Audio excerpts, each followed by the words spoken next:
하나님 말씀 전하겠습니다. 우리 앞뒤 자리에 계신 분들과 함께 인사 나눠볼까요? 새해 복 많이 받으세요.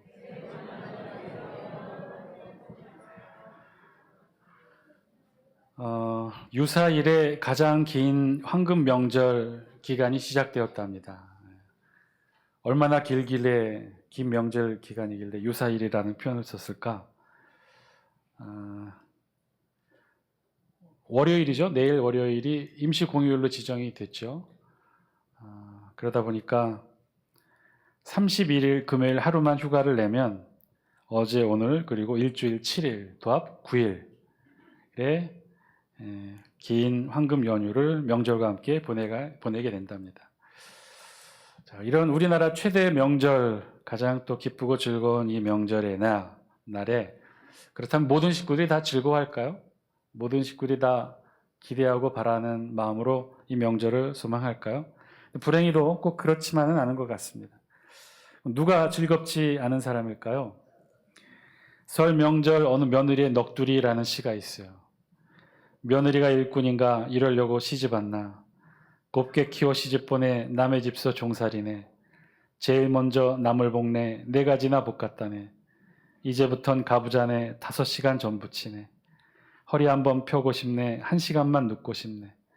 남자들은 TV 보내. 뒤통수를 째려봤네. 주방에다 소리치네. 물 떠달라 소리치네. 손님들이 일어나네. 이제서야 간다 하네. 내가 한 것 다 준다네. 아까워도 줘야 하네. 10년 동안 이 짓 했네. 수십 년은 더 남았네. 마지막 식구가 마음을 애리죠. 10년 동안 이 짓 했네. 수십 년은 더 남았네. 어떻게 여러분 공감하시나요?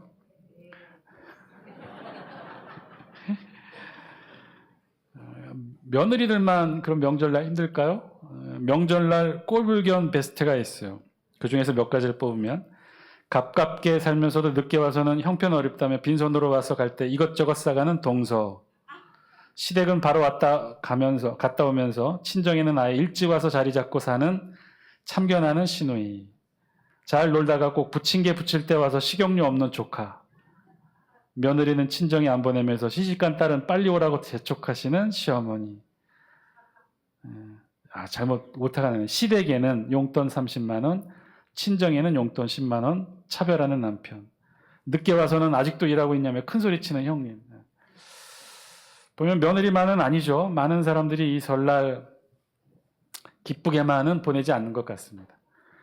설 명절하면 꼭 빠지지 않는 몇 가지가 있는데요. 그 중에서는 설 음식이 있는가 하면 또 우리 아이들이 제일 좋아하는, 또 어르신들도 좋아하는 세뱃돈이 있죠. 그리고 세뱃돈과 함께 뭐 하죠? 우리 덕담하죠. 덕담. 그런데 이 덕담이 요즘 많은 이들에게 스트레스를 주고 있다고 합니다. 왜냐하면 좋은 명절에 덕담을 해야 되는데 간혹 덕담 대신에 잔소리를 하는 경향이 있다는 거죠. 세뱃돈과 함께 덕담을 받거나 드려야 되는데 꼭 잔소리가 이어지게 된다는 거예요. 편식하지 말고 골고루 먹어라, 공부 열심히 해라, 부모님 말씀 잘 들어라. 이 정도는 굉장히 양호하고 준수하고요. 그런데 하지 말아야 될 설 명절 잔소리도 있다고요. 너 반에서 몇 등 하니?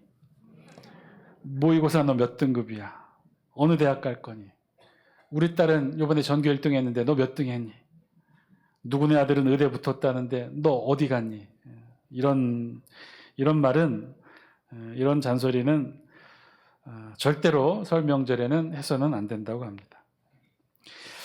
그래서 어떤 커뮤니티에서 이 불편한 잔소리에 벌금을 매긴 명절 벌금 티셔츠를 제작해서 나눠주기로 그렇게 했어요. 신청받은 사람들에게 이 50벌의 티셔츠를 나눠주려고 공개를 했는데 순식간에 3분 만에 수십만 명이 접속을 했다는 거예요. 나도 이 셔츠를 달라고. 저 셔츠가 뭐냐면요, 뒤에 QR코드가 박혀 있고 그 밑에 명절에 해서는 안 되는 잔소리가 쭉 적혀 있고 잔소리별 가격표, 벌금표가 적혀 있는 거예요. 그래서 명절에 덕담 대신에 저 잔소리를 하게 되는 경우 등을 보여주고 QR코드를 찍게 해서 QR코드를 찍으면 거기 계좌로 연결됩니다. 그래서 벌금을 입금하라는 방식인 거죠. 저기에 뭐라고 되어 있어요? 아직도 노니? 그럼 벌금이 얼마예요? 50만 원. 50만 원짜리예요. 조심하셔야 됩니다. 결혼 안 해? 이거 얼마요? 100만 원이라고 합니다. 명절 잔소리 가격표가 아예 공식적으로 나와 있답니다. 명절 잔소리 아예 돈 내고 하세요. 초등학생, 입시생, 대학생, 학생들에게는 이런 잔소리 하면 이런 벌금이 매겨져요. 어릴 때 귀여웠는데 이거 5만 원짜리 벌금이랍니다. 반에서 몇 등에 이거 10만 원이고요. 살 좀 빼야겠다. 이거 얼마예요?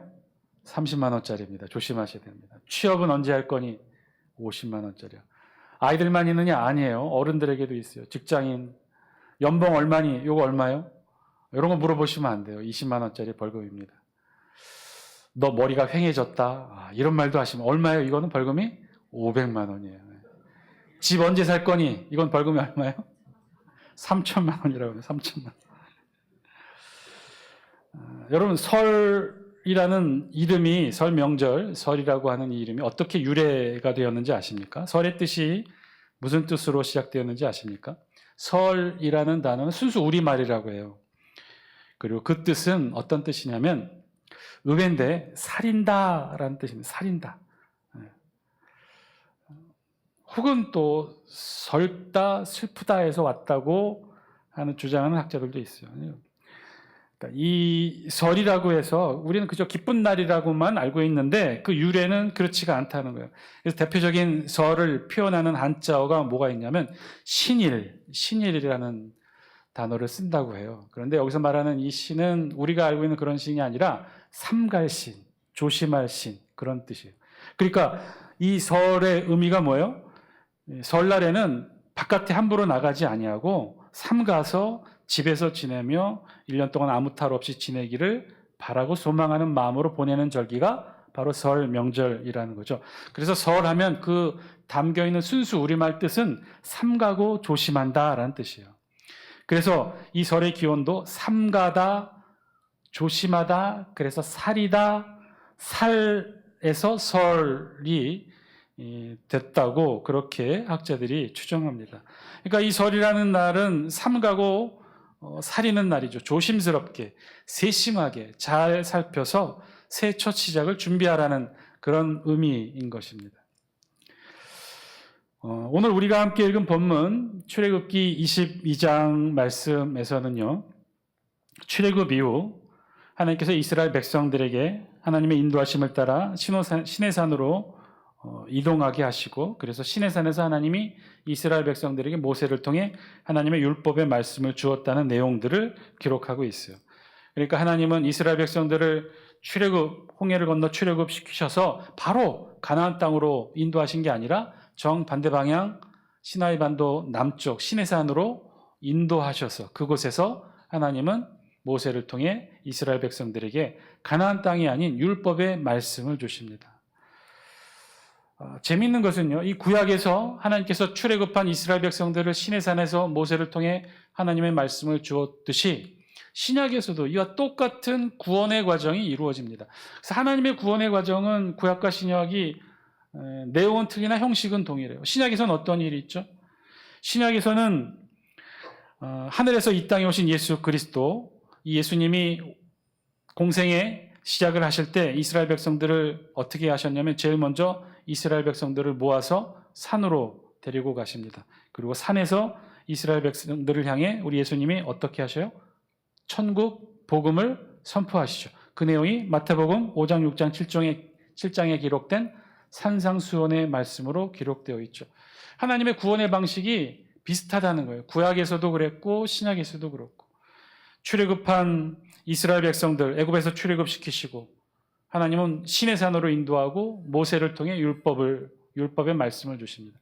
신약에서는 이스라엘 백성들을 세상에서 출애굽시키시고 산에서 예수님을 통해 천국 복음을 주시는 거죠. 따라서 이건 굉장히 중요한 의미가 있다는 거예요. 뭐가 중요하느냐? 하나님께서 이스라엘 백성들에게 이 율법의 말씀을 주시는 것은 가나안 땅을 주시는 것 이상으로 중요한 의미가 있다는 거죠. 어쩌면 하나님은 이스라엘 백성들에게 가나안 땅보다도 이 하나님의 율법의 말씀 주시기를 원하셨는지도 모르겠어요.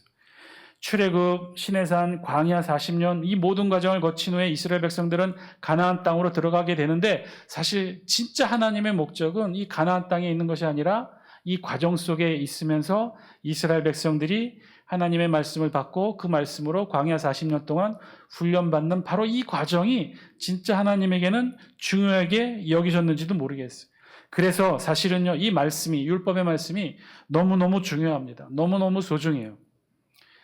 우리가 보기에는 성경에서 제일 재미없는 말씀이 어디예요?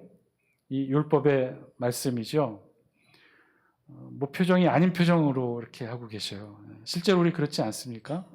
여러분 성경 통독 1독이라도 성공하신 분들은 아마 그 어려움과 고통을 잘 알고 계셔요. 성경 통독 하려고 하다가 실패할 때 어디서 넘어지게 되죠? 창세기까지는 재밌게 읽어요. 출애굽기 앞부분도 재밌게 읽어요. 그런데 하나님이 이스라엘 백성들을 시내산으로 인도해서 모세를 통해 율법 말씀을 준 그 내용이 출애굽기 중간부터 기록되어서 결국 어디에서 무너집니까?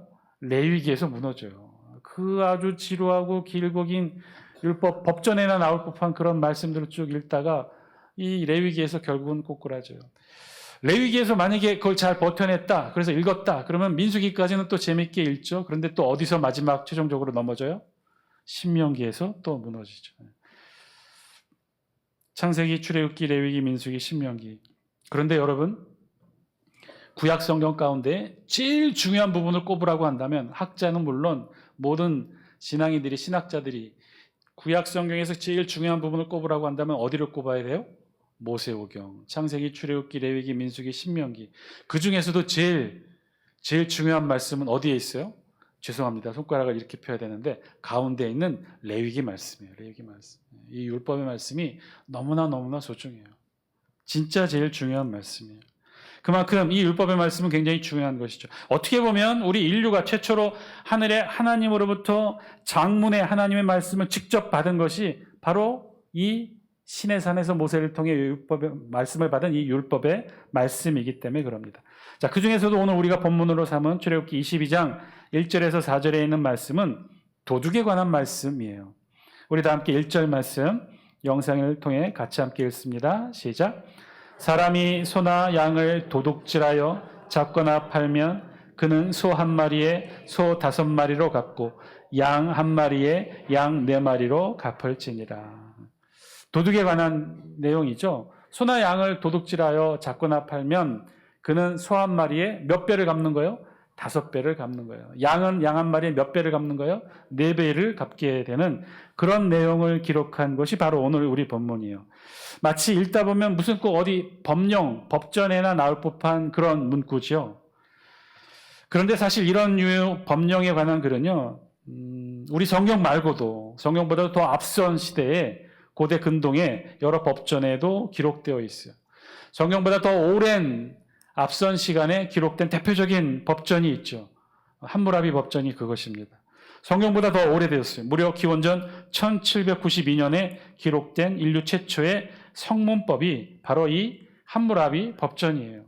생긴 건 이런 기둥처럼 생겼어요. 눈으로 보시기에는 작아 보이나 저게 높이가 2.2m예요. 굉장히 크고요. 둥글게 보이나 사각형 형태를 유지하고 있어요. 그래서 사면 전체에 자세히 보이시나요? 저기 빼곡하게 아카드어로 기록이 되어 있어요. 법전이 기록되어 있어요. 총 몇 개의 법전이냐? 282조의 법조문이 기록되어 있어요. 여기에는 민법, 상법, 형법, 소송법, 세법, 노예법 등이 기록되어 있답니다. 그러면 우리 성경에 기록된 이 율법의 말씀과 저런 일반 법전의 내용과 어떻게 다를까요? 아니, 다른 것이 있을까요? 있다는 거예요. 그것도 아주 큰 차이를 드러내는 부분에서 다르다는 거예요. 하나님에 관한 신적인 언급뿐만 아니라 기본적인 법령 안에서도 굉장히 큰 차이가 있어요. 오늘 우리 본문이 그 말씀을 다루고 있어요.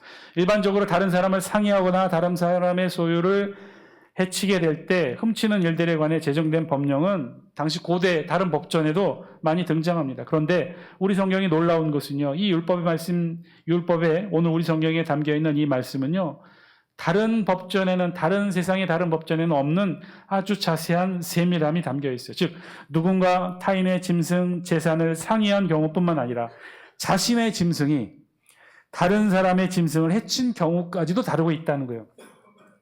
우리 영상을 통해 출애굽기 21장 35절 36절 말씀 우리 같이 한번 읽겠습니다. 시작. 이 사람의 소가 저 사람의 소를 받아 죽이면 살아있는 소를 팔아 그 값을 반으로 나누고 또한 죽은 것도 반으로 나누려니와 그 소가 본래 받는 버릇이 있는 줄을 알고도 그 임자가 단속하지 아니하였으면 그는 서로 소를 갚을 것이요 죽은 것은 그가 차지할지니라. 아멘. 그냥 읽어보면 어느 법전에나 있을 법한 그런 법령일 것이다 싶겠지만 이 율법 말씀에는 우리 성경 율법 말씀에만 담겨 있는 내용이 있다는 거예요. 다른 법전에는 없는 그런 내용들이 있다. 그게 뭘까요? 여러분 딱 읽어봐도 뭐가 느껴지십니까? 일단 첫 번째로는 저는 그렇게 생각됐어요. 읽자마자 야, 참 합리적이다. 굉장히 이성적이다. 이 사람의 소가 저 사람의 소를 받았어요. 그래서 죽으면 어떻게 한다는 거예요? 내 소도 팔고 상대의 소도 파는 거예요. 살아있는 내 소도 팔고 죽은 상대의 소도 팔아서 각각 반반씩 나눠 갖게 한다는 거예요. 야, 얼마나 합리적이에요. 심지어 그 소가 받는 버릇이 있고 그 주인이 그것을 알고도 방치했다고 한다면 어떻게 하는 거예요? 받아서 상대 소를 죽였어요. 그러면 살아있는 내 소는 상대에게 주고 받아서 내 소가 죽인 상대 소를 내가 갖게 하는 거예요. 오, 굉장히 합리적이죠. 야, 참 저는 합리적이다. 고대의 이 구약 시대에 참 명쾌하다. 그런 생각을 했어요. 그러면 당시 고대의 다른 법전, 함무라비 법전이나 다른 법령들을 기록한 것에는 그럼 이와 비슷한 내용이 있을까? 이렇게 기록되어 있지 않을까? 천만에요. 그렇지 않아요. 죄송합니다. 제가 좀 천박한 표현을 쓴다면 당시 함무라비 법전을 비롯한 다른 고대 근동에 있는 법전에는요, 참 유치할 만하게 적혀 있어요. 왜 그러느냐? 웬만하면 사형이에요. 웬만하면 사형. 다른 법전, 함무라비 법전에 있는 내용이에요. 가벼운 행위에 대해서도 대부분 사형이에요. 함무라비 법전에 있는 내용입니다. 예를 들어 술집에 출입한 여자, 사형. 도망가는 노예를 숨겨준 사람, 사형. 합당한 명분 없이 남편을 떠난 아내, 사형. 이게 당시 수준이에요. 함무라비 법전 안에 있는 내용들이에요. 심지어 미신의 내용까지도 담고 있어요. 두 사람이 분쟁이 발생했어요. 그래서 한 사람이 이 사람을 고소했어요. 그러면 어떻게 판결하느냐? 피고소인을 강물에 집어 던져요. 빠져 죽으면 죄가 있어서 죽은 것이고, 만약에 살아나오면 죄가 없는데 무고하게 고소인이 고소를 한 거예요. 그럼 어떻게 판결해요? 고소인을 강물에 빠져요. 이게 함무라비 법전에 있는 내용이에요. 그럼 동양에 있는 우리나라의 법전, 우리나라 최초의 법, 고조선 8조 군법에는 어떻게 기록되어 있을까? 남을 죽인 사람은 사형에 처한다. 남의 신체를 상해한 자는 곡물로써 보상한다. 남의 물건을 훔친 사람은 물건의 주인의 자표가 노예가 되어야 한다. 다 이런 식이란 말이에요. 그러니 오늘 본문 출애굽기 21장 35절 36절 함무라비 법전과 고조선 8군법을 머릿속에 염두에 두시고 다시 한번 오늘 본문 21장 35절 36절 한번 읽어보겠습니다. 시작. 이 사람의 소가 저 사람의 소를 받아 죽이면 살아있는 소를 팔아 그 값을 반으로 나누고 또한 죽은 것도 반으로 나누려니와 그 소가 본래 받는 버릇이 있는 줄을 알고도 그 임자가 단속하지 아니하였으면 그는 서로 소를 갚을 것이요 죽은 것은 그가 차지할지니라. 아멘. 여러분 이제 좀 차이가 느껴지시나요? 우리 율법 안에 들어와 있는 이 율법의 말씀이 얼마나 세심하고 얼마나 합리적이고 그리고 더욱더 놀라운 사실. 오늘 여러분들이 읽었던 출애굽기 21장 35절 36절 말씀에 여러분들이 이제는 이제 그 차이를 느끼셔야 되는데 다른 법령, 다른 법전, 심지어 오늘날에조차도 우리가 알 수 없는 너무나 세밀한 것이 여긴 담겨 있어요. 그게 뭐냐면 자세히 보시면 지금 이 율법의 말씀은 사람을 대상으로 하고 있습니까? 아니면 짐승, 소를 대상으로 하고 있습니까? 소라는 거예요. 소. 아주 정확하게는 짐승의 행위에 대한 율법을 기록하고 있고 더 정확하게는 짐승의 행위와 관련된 사람에 대해서 기록하고 있다는 거예요. 이게 놀랍다는 거예요. 웬만하면 사형으로 일관한 당시의 법전에는요, 지금 오늘 우리 성경에 기록된 이 내용은 상상도 못할 내용이라는 거죠. 요즘 기록된 법전으로 보아도 손색이 없을 정도의 내용이라는 거예요. 그런데 여러분, 더 놀라운 사실은 바로 오늘 우리가 본문으로 삼고 있는 출애굽기 22장에 기록되어 있어요. 오늘 우리 본문에 기록된 내용은요, 너무나도 놀라운데 도둑의 인권조차도 보장하고 있다는 거예요. 우리 다 함께 22장 2절, 3절 말씀 같이 함께 읽습니다. 시작. 도둑이 뚫고 들어오는 것을 보고 그를 쳐 죽이면 피 흘린 자가 죄가 없으나 해 돋은 후에는 피 흘린 죄가 있으리라. 도둑은 반드시 배상할 것이나 배상할 것이 없으면 그 몸을 팔아 그 도둑질한 것을 배상할 것이요. 아주 중요한 내용, 다른 법전에는 없는, 상상도 못할 내용이 우리 성경에 기록되어 있는데 그건 뭐냐면 도둑이 밤에 쳐들어왔을 경우 집주인은 자신의 소유를 지키기 위해 정당한 폭력을 도둑에게 행사할 수 있다고 정당방위를 인정한 거예요. 도둑에게 물리력을 행사해서 자신의 것을 지킬 수 있도록 정당방위를 인정하고 있는 거죠. 그래서 피치 못하게 밤에 들어온 도둑을 상해하거나 혹은 피를 흘려 죽게 해도 정당방위로 보호받게 해놓았어요. 그런데 중요한 건 그 다음 말씀이에요. 그러나 똑같은 상황이 언제? 낮이면, 해가 돋은 후에 낮에면 달라진다는 거예요. 낮에는 그런 주인의 물리력이 정당방위로 인정되어지지 않는다는 거예요. 도둑의 피 흘림에 대해 반드시 주인은 보상해야 한다는 거죠. 이것은 도둑의 인권을 보장한 인류 최초의 법령이기도 합니다. 그래서 이런 내용은요, 출애굽 당시 시내산에서 선포된 하나님의 언약의 말씀, 율법의 말씀이 얼마나 정교하고 얼마나 인간을 배려하고 자상한 하나님에 의해 제정된 법인가를 반증하는 사례라는 거예요. 해가 돋은 후에는 피 흘린 죄가 있으리라. 원문을 직역하면요, 만약 그 해가 떠올랐으면 하는 말이고요. 영어에서는 이래서 이것을 낮 동안에 이렇게 번역을 했어요. 밤의 경우와는 달리 낮에 침입한 도적을 상해하는 경우는 간단한 물리적 충돌인 경우에는 상관이 없겠지만 그 상대를 피 흘려 죽게 한 경우는 밤과는 달리 정당방위를 인정하지 않는다는 거예요. 왜 그랬을까요? 왜 낮과 밤을 다르게 적용했을까? 이유는요, 낮 시간에는 주인에게 도적을 퇴치할 수 있는 여러 가지 방법이, 선택사항이 있을 수 있다는 거죠.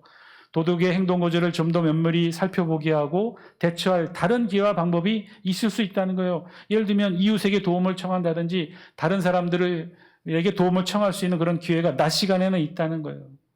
보다 근본적인 이유는 낮과 밤을 구분하여 달리 적용한 이유는요, 불가항력적인 경우를 제외하고는, 정말 어쩔 수 없는 경우를 제외하고는 어떠한 이유로도 폭력과 살인의 악행을 예방하야겠다는 말씀의 내용이 오늘 우리 율법의 말씀에는 담겨 있다는 거죠. 비록 그 대상이 범죄자라 할지라도 그 생명을 가볍게 보지 않으시는 하나님의 깊은 사랑의 마음이 담겨 있다는 거예요. 따라서 이는 이 시내산 법령 제정의 목적이 드러나기도 합니다. 시내산 언약을 통해 하나님은 인간 생명이 존중되고 보호받기를 원하셨어요. 그래서 하나님이 주신 생명이 온전히 유지되고 보호되고, 그래서 하나님의 생명이 주심이 찬양받게 하는 것이라는 거죠.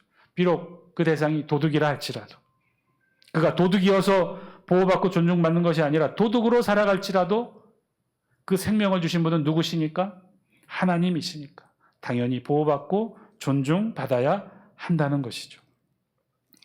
사랑하는 장수교 성도 여러분, 오늘 말씀이 우리에게 주시는, 저와 여러분들에게 주시는 하나님의 음성의 말씀이 되기를 주의 이름으로 간절히 축원드립니다. 도둑조차도 그 생명의 존엄성이 인정되고 그 생명을 주신 하나님의 영광을 찬양할 수 있는 것. 아무리 작은 어린 아이라 하더라도 존중받고 인정받고, 그래서 그를 통해 하나님께 영광을 돌릴 수 있는 것. 연약하고 지치고 상한 영혼들이 위로받고 치유받고 함께하고 그들을 통해 하나님이 찬양받는 것. 우리가 사는 이곳이 그런 곳이 되었으면 좋겠습니다. 이런 세심한 배려와 존중과 인정이 늘 자연스럽게 배어 있고, 그래서 서로를 무시하지 않고 존중하고 신뢰하고 격려하고 사랑하고 기뻐하고 그렇게 함께 즐겁게 살아갈 수 있는 것. 하나님의 기뻐하심이, 하나님이 원하시고 다스리시는 곳, 하나님의 영광이 높여지고 드높아지는 이곳. 우리 교회가 그런 교회가 되었으면 좋겠습니다. 우리 가정이 그런 가정이 되었으면 좋겠습니다. 우리 나라가, 우리 민족이 그런 나라 되었으면 좋겠습니다. 여러분, 그러면 어떻게 하면 그런 곳이 될 수 있을까요? 어떻게 하면 그런 삶의 터전을 만들어낼 수 있을까요? 방법은요, 다른 방법은 없어요. 우리가 세심해져야 합니다. 소심한 것과 세심한 것은 다릅니다. 소심해지라는 것이 아니에요. 세심해져야 한다는 거예요. 세심해지기 위해서는요, 우리가 먼저 센시티브해져야 돼요. 우리가 먼저 말랑말랑해져야 돼요. 우리의 굳은 살이 사라져야 돼요. 굳어진 우리의 심령과 마음이 말랑말랑해져야 합니다. 우리의 영성도 마찬가지. 우리의 영성도 민감해져야 돼요. 센시티브해지고 민감해져야 우리의 영성 채널이 열리게 되고 하늘의 음성, 하나님의 음성 잘 들을 수 있게 된다는 거죠. 그래서 그 첫 번째 과정은 우리가 스스로 민감해져야 합니다. 스스로 세심해져야 돼요. 우리는요, 의외로 삶을 살아오면서 세상의 거친 삶을 통해 둔감해진 삶을 살아가고 있는 것 또한 사실입니다. 여러분, 아줌마하고 조폭의 공통점이 뭔지 아셔요? 아줌마하고 조폭의 공통점, 둘 다 칼을 사용한다는 거예요. 그리고 둘 다 잘 뭉쳐 다닌다고 합니다. 그리고 둘 다 서로 호칭이 있어요. 뭐라고 부르죠? 서로 형님이라고 부른다는 거예요. 웃지 않으시는 걸 보니까 여러분들은 아니신가 보죠. 반면에 사춘기 소녀의 심성은 어떨까요? 사춘기 소녀 때 여러분 기억해 보셔요. 그때는 어땠는지. 떨어지는 낙엽만 봐도 눈물이 주르르. 하늘에 날아가는 새만 보아도 웃음이 까르르. 여러분, 지금 여러분의 심성은 어떠신가요? 조폭과 아줌마의 딱딱하게 굳어진 심성인가요? 아니면 아직도 학창시절 소녀의 심성으로 살아가고 계십니까?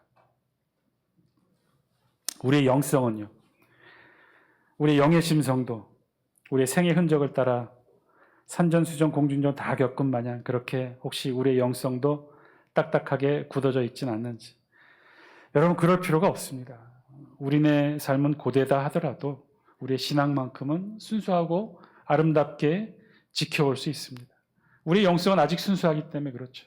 이 순수한 영성 회복되어지기를 바랍니다. 그래야 우리 영성이 순수해지고 세심해져야 굳은 살이 제거되고, 그래야 나를 통해 말씀하신 하나님의 음성 세밀하게 듣고 우리 가족 공동체, 이 나라 공동체가 서로 세밀하게 세심하게 배려하는 사랑이 넘치는 그런 공동체에 이룰 수 있습니다.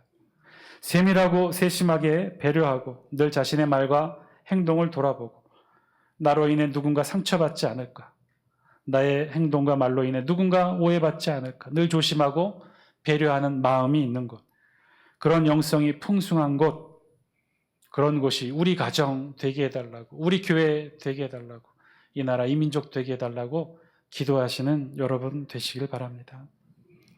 여러분, 혹시 내가 이미 상처받았는데, 내가 이미 상처받고 굳은 살이 되고 무뎌질 대로 무뎌졌는데 내가 왜 다시 상처받기 쉬운 영의 감성으로 돌아가야 하나 생각하시는 분들 계신가요? 여러분 꼭 기억하시기 바랍니다. 내가 다른 사람에게 받은 상처는요, 하나님이 나를 치유해 주실 수 있습니다. 그런데 내가 다른 사람에게 준 상처는요, 하나님이 나를 치유해 주시지 않아요. 하나님이 그 사람을 치유해 주십니다. 근데 이것이 왜 중요하냐? 내가 상대에게 상처를 주기 위해 휘두른 칼에 묻은 그 피는요, 상대의 피만 있는 게 아니에요. 여기에는 적은 양이었지만 내 피도 있기 때문에 그렇습니다. 내가 휘두른 그 칼에는요, 내 피도 묻어 있지만, 상대의 피도 묻어 있지만 내 피도 묻어 있기 때문에 그래요. 여러분, 칼로 누군가를 찌르게 되면요, 상대뿐만 아니라 내 손에도 상처가 나요. 칼을 다루어 보고 사용해 보신 분들은 알 거예요. 상대를 향해 찌르게 되면요, 물론 상처는 상대가 더 크게 받겠지만 찌르는 순간 내 손에도 칼이 있기 때문에 내 손에 상처가 나게 됩니다. 내 손에도 피가 나는 거예요. 그런데요, 이런 상대를 찌르기 위해 내 손에 나는 이 상처는요, 절대로 치유되지 않습니다. 왜냐하면 그렇게 생긴 상처는요, 나도 치유할 수 없고 하나님도 치유해 주시지 않기 때문에 그래요. 그래서 그렇게 생긴 상처는요, 절대로 아물지 않고 내 안에 나를 곪게 합니다. 나를 갉아먹습니다. 그래서 이 작은 상처는 점점 더 커지고 아파지고 나를 병들게 해요. 시간이 흐를수록 그런 상처는 치유되지 않고 나를 더욱더 두텁게 상처의 굳은 살로 나를 감싸게 됩니다. 딱딱하게 굳어져서 이제는 그 어떤 것에도 반응하지 않는 소녀의 심성에서 조폭과 아줌마의 심성으로 바뀌게 되는 거죠. 사랑하는 장수께 성도 여러분, 민감해져야 합니다. 세심해져야 합니다. 그래서 우리의 심성과 영성이 하나님의 음성 듣고 하나님의 말씀에 순종하고, 그래서 누군가를 배려하고 사랑으로 품어주고, 그렇게 우리 모두가 세심한 영성으로, 우리 가족 모두가 그렇게 한 마음 한 뜻 신앙으로 천국까지 나아가는 저와 여러분 다 되시기를 주의 이름으로 간절히 축원드립니다. 기도드리겠습니다.